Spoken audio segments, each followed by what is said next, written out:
Fowowe.com.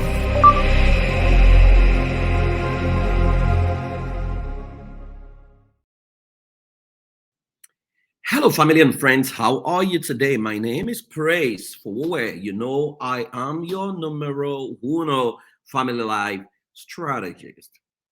How does it feel, or how would you take it if you discover that a child who has lived in your house since age when it was born till is now 16? It's not actually your child. How would you handle it if you find out that your little daughter that you've treasured, flaunted all through these years, you ran a DNA test and it suddenly came out that you're not the father of the baby girl? What are you going to do? Well, paternity issue is a global issue. However, I know that this matter has been trending in Africa, especially Nigeria, for some time. And I know that a lot of us look at it from a right and wrong perspective, where once we figure this out, the first thing we do is to castigate, shame the person involved, marriage is broken, family scattered, a child is devastated, husband is a mess. At the end of the day, people will trend, shoot content about it, comment about it. But at the end of the day, no one has lifted a hand to help.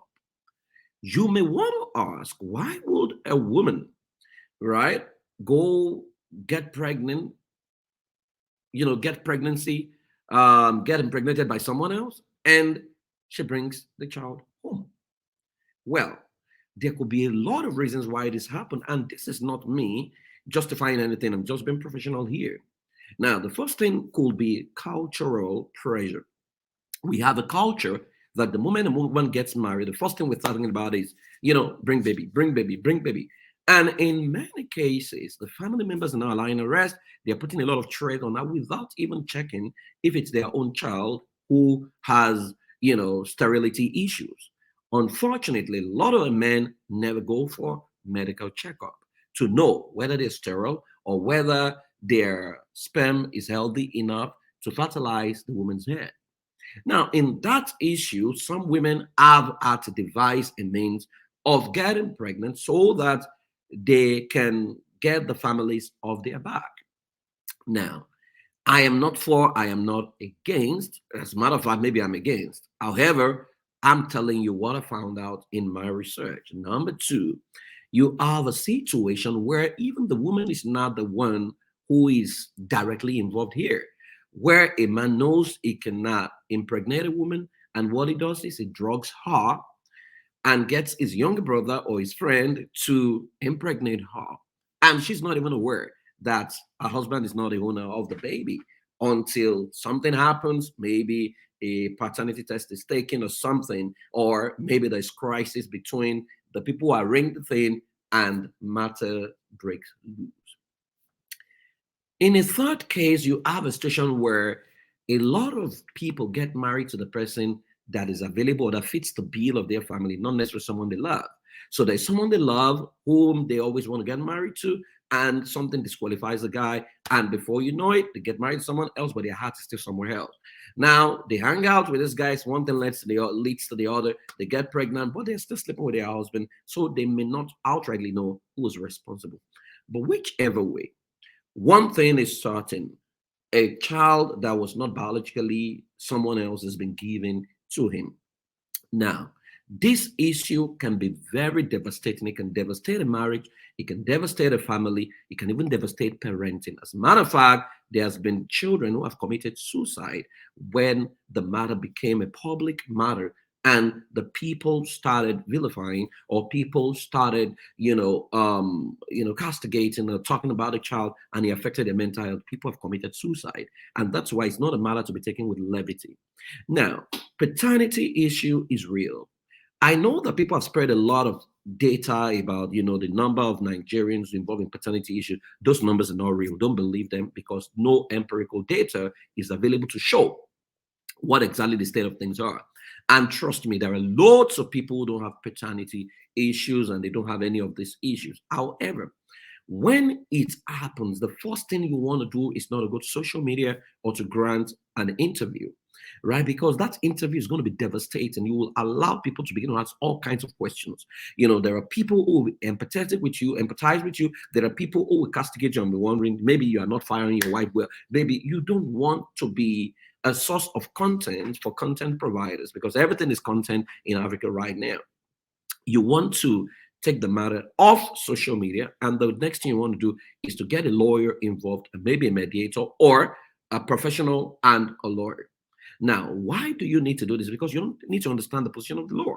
Now, in a case where you know that your wife has cheated or has brought in a child that is not yours, and you are willing to take on the child, you are the father of the child.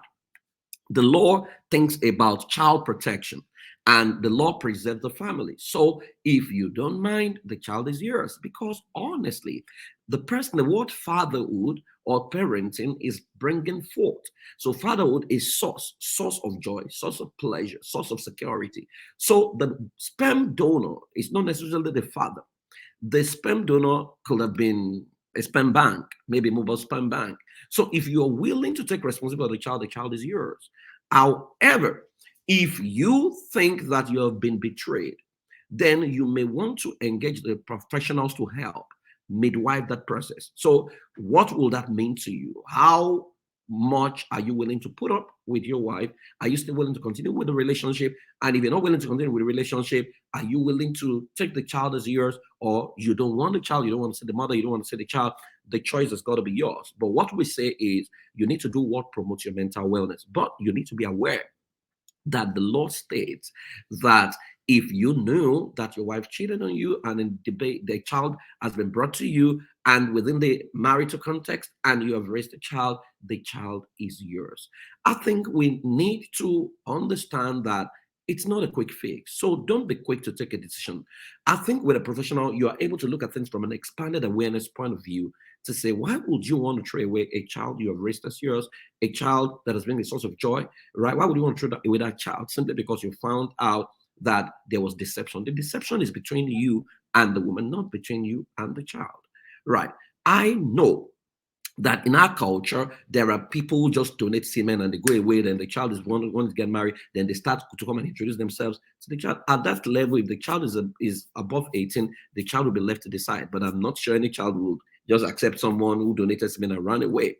But one thing we need to begin to embrace is humanity, right? And if we embrace humanity, we will know that no matter how tough, because it can be tough, it can be devastating, there is always a way out, and there are ways to handle matters like this. The worst thing you can do is to go headlong public and become a subject of ridicule, because your whatever is out there is out there. How does it affect the child at school? How does it affect the people's perception of you? How does it affect the perception of your wife? Yes, she betrayed you, cheated on you. Those are facts. However, people can recover. Even if they don't recover as your spouse, they still have another life. And you don't want people's life to be totally destroyed simply because of something that was a betrayal or a lack of discretion action, that is avoided. But now that this happened, that we can actually broker truth. I'm not saying keep the woman at all costs. If you think you cannot forgive, let her go. But would you consider keeping the child? And if you can keep the child, also there's a process to that. There are counseling, coaching available for all of these things. But what I'm saying is this: we need to understand that human lives are involved. Some of them may not recover. And please, in case you've committed an act of indiscretion as a wife, please come open, right? Open up about it. Worst case that can happen, he would say he doesn't want to marry you anymore. You take the consequence for your action and move on with your life.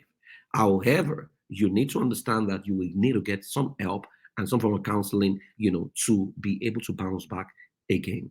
Please let us embrace humanity, and let's always think of the lives involved who may not recover before we rush to social media to go and do claim and counterclaim and accusation and counter accusation. I pray God will preserve our families. And I believe that if we uphold the sanctity of human life and we think of the child involved, our decisions, our actions will be totally different from when we are angry. Agitation never solves any problem. Can we calm down and ask who can help? Who do I need to be talking to? And there is a process you can be taken through, and this will be resolved amicably. An amicable resolution doesn't mean that you marry her by force. No, it just means that you take a decision that promotes your mental wellness and the mental wellness of everyone involved.